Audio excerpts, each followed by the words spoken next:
Hey PTHS, welcome back to the second semester of the Friday Show.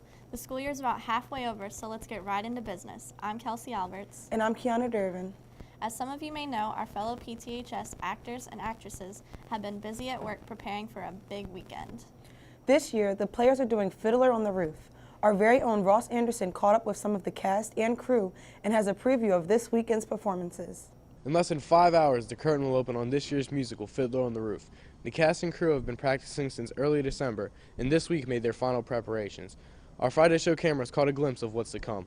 A way to make a proper home, a quiet home, a kosher home. Who must raise a family and run the home, so Papa's free to read the holy book. Fiddler on the Roof is about a man named Tevye who has 5 daughters, and 3 of them decide to break tradition in the way they're going to get married. Biggest challenges of Fiddler on the Roof, I think it was just trying to really get connected to the culture, and the kids took a lot of time to research the background and try to understand the background of the culture, and I think that was the biggest challenge, was just getting connected to that. I'm playing Hava, and I think what I like most about her is that she breaks away from everything she knows and tries something new, even though she is perceived as wrong. I play Perchik, and what I love about this guy is that he's so intellectual, and he's just out there to change the world, and it really makes me act all passionate, and it's a fun role. The hardest part is Perchik is really a complicated character, and he has all these emotions that he has to portray all through these different ways, and it's pretty difficult, but it's still a lot of fun. This is special. I mean, this is my 8th musical that I've done with the Permanent Players, but this one is the last one. I don't get any more, so it's very dear to my heart. I'm playing Fiedka. I'm one of the Russians, and I end up marrying Cora, who plays Hava. With my character, it's he's a lot different than the other Russians. The other Russians are angry and they destroy everything. My character, he's a soft side. He's sentimental, and he really gets to know and love someone, even though they're from different cultures.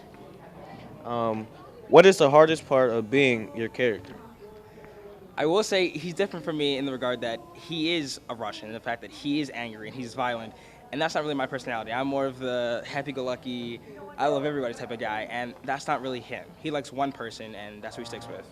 I am playing Hodel. She is the middle of the 3 oldest daughters, and I like playing her because she's got attitude. You know, she wants to rebel, but at the same time she still wants to stick with tradition. So I think she's torn between a rock and a hard place, but I like portraying that. You have a lot of veterans like Elliot, Yeah. Rhiannon, Cora, guys who've been here before, Maggie. So how much easier does that make it? Makes it a lot easier. They know what we expect, and they really aim to keep the standard high and to raise the bar, and they just know what to do. They know what to do. It makes a lot of fun. It makes it more fun. This weekend's gonna be awesome. The kids have worked really hard, and they're totally prepared. They're really psyched and prepared.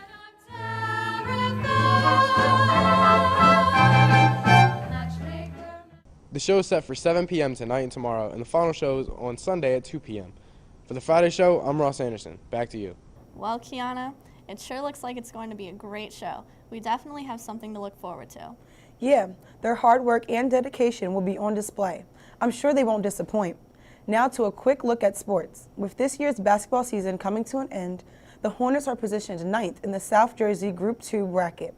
They'll take on Willingboro in the opening round of the playoffs later this month. That's right, and much of the team's success is due to the play of junior forward Shaun Brooks. He's averaging 14 points per game, including several 20-point efforts. Our Otenil Velez caught up with Shaun for more. They're playing basketball. We love that basketball. They're playing basketball. We love that basketball. They're playing basketball. We love that basketball. Thanks, guys. I'm here with varsity forward Shaun Brooks, and Shaun, you're having a breakout season this year. What makes this season different than last year's? I'm just playing more. I'm starting now. I'm just playing as hard as I can play. Well, the way you're playing this year, has this season motivated you to take your talents to college? I always wanted to play basketball in college, but the way I'm playing this year makes my chances better. I think he's improved a great deal. Last year, he was more of a JV player, more of a varsity reserve. This year, we weren't sure exactly, how Shaun was going to play, considering he probably could spend a little more time in the off-season improving his game. But that being said, I think he's done a great job so far. He's been rebounding really well. His defense has improved a tremendous amount. He's actually boxing out now. And of course, he's been scoring points, probably somewhere in the neighborhood of 18 or 19 points per game for about the last 10 games. First 5 or 6, he was coming in off the bench as a reserve, providing a spark for us, and then as a coaching staff, we decided to make a change and insert him into the starting lineup, and he's been doing great. And I hear you guys have Willingboro in the first round of the playoffs. What's your strategy to defeat Willingboro? Well, we gotta play better defense and box out because they're destroying us on the rebounds last game. Thanks, Shaun. Good luck to you and your team on the rest of your season. Now, guys, back to you. I know that's going to be a great matchup against Borough. The teams have split the games they've played this season. Moving on now. And guys, you better know by now that Valentine's Day is less than a week away. Yes, so put down those Xbox and PS3 controllers and do something nice for your ladies. I know I'm expecting some flowers and candy, a little bit of jewelry, and a nice dinner. That sounds nice. I hope he comes through. Well, our Des foreman took to the hallways to find out what some of us here in the building have planned for the big day.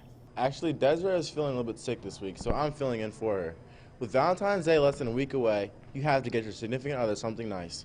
So I called up a few staff and students here at PTHS to see what they're doing to stay out of the doghouse. What are your plans for this Valentine's Day? I'm gonna get my girl something. Most definitely, probably like a bear, some candy, some chocolate or something.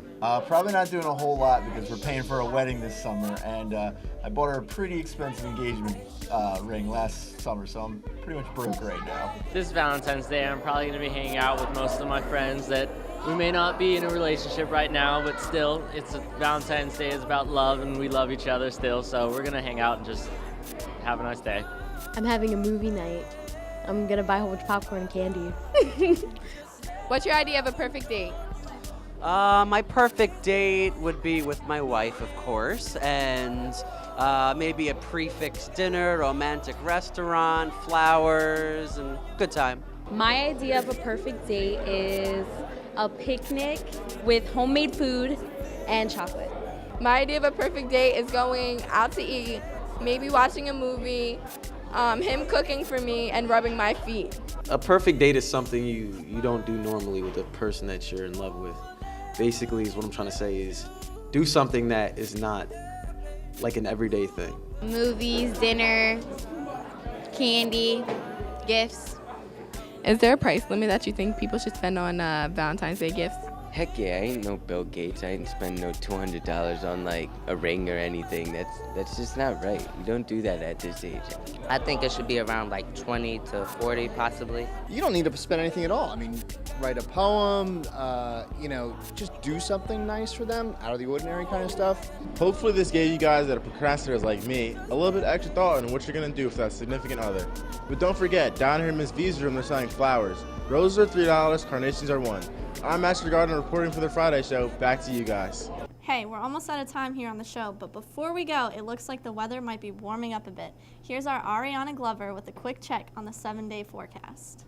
Thanks, guys. I hope everyone has plans to stay warm and cozy tonight as we have a low of 30 degrees with some light snow showers.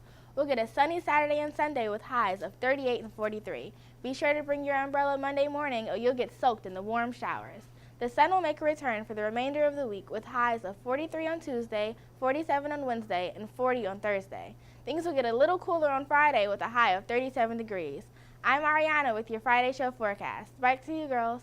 Thanks, Ariana. Well, we're out of time here on the show, but remember, you can see rebroadcasts of the show on Channel 19 all weekend. Plus, we are happy to announce the show is now posted on YouTube. Just type PTHS in the keyword search. For the entire show crew, I'm Kelsey Alberts. And I'm Kiana Durbin. Have a great week. Wake me up inside. I can't wake up.